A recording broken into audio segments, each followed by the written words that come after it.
Saw a little girl with like brown hair, but with a white dress. He caught a picture of a lady walking in the parade field with a white dress.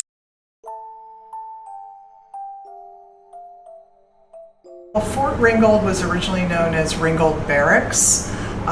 It was built before the Mexican-American War and during a period of time where the town of Rio Grande City was called Davis Landing, and it is the best preserved military fort, 19th century military fort in our country. After World War II, a lot of our boys came back from serving in the Pacific and in the European campaign. We saw that the fort had been already closed down, like many forts in the United States were closed down because they were not needed anymore by the War Department, which already transferred into the Department of Defense. And there was a community discussion of what to do with the fort. Locals decided that it should become an educational complex as Rio Grande City was growing. The 50s and 60s and 70s and most of the 80s, you could start in kindergarten and go all the way to high school, graduate in the same location. I tell people Fort Ringgold was like our second home for many, many families. Not only in school, but we had Little League, football, band, one-act play, everything was there. And it's sad that it's not like that anymore, of course. The schools went to the neighborhoods and whatnot, colonias. We have a lot of offices now, the school offices. In certain tours, several tours that we've taken and walked the grounds throughout the years that we've been researching Fort Ringgold, we have heard stories about hauntings. Fort Ringgold, it is quite spooky, haunted, according to people. One of the hills, we have the Robert E. Lee House, which today houses a museum. Across the street, we have the quartermaster's house. Apparently, a couple went up there to take portraits, and somebody came out from the house and told them to leave as they were invading the property. I was an elementary school librarian. The school that I was working with had burned down. And so while they were replacing that building and constructing a new one, we were housed in one of the vacant buildings at Fort Ringgold. Now, there was a location that was for the library, because I was a librarian, obviously. There was one corner in that building that I just could not get near. I would, the hair on my arms would stand up. I would get a little queasy, a little dizzy, and I thought, well, maybe my mind was playing tricks on me, because that can happen. And so I thought, well, maybe it's just me.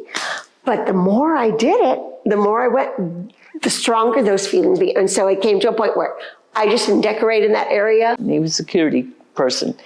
He said that one of the times, and it was about midnight, that he looked over there at one of the first buildings when you go into Fort Ringgold, and he saw a little girl with like brown hair, but with a white dress. And his first thought was, not thinking that it's past midnight, is that somebody forgot to pick up their kid. But he went over there to look for her, and he couldn't find her, so he went into the building thinking that maybe she had gone inside the building to call. And this was like 20 years ago, because he retired. And he went up, and he would get this feeling that there was somebody there, but he just could not. So he went back to the first floor, and he looked at the end of the hall, and then he saw the little girl again.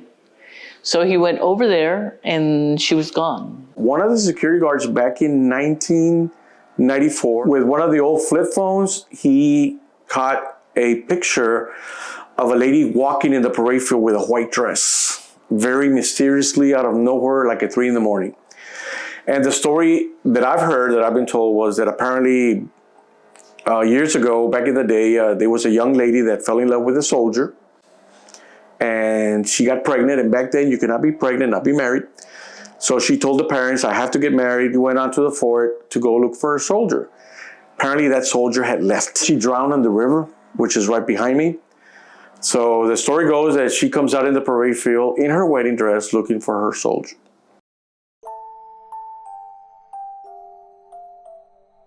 Some of these things, after hearing so many stories from different people, it's kind of hard to make up when they sound similar and they're pointing to certain locations at the fort, like the parade grounds and the officers' quarters. When you talk about Fort Brown in Brownsville, Ringgold Barracks in Rio Grande City, they're military forts. And in the military, people die suddenly from either an attack or action and things like that, and it's unexpected. So I think that people who leave this earth in an unexpected way may have trouble, leaving forever. So I do believe that it is possible that there are ghosts at these military forts.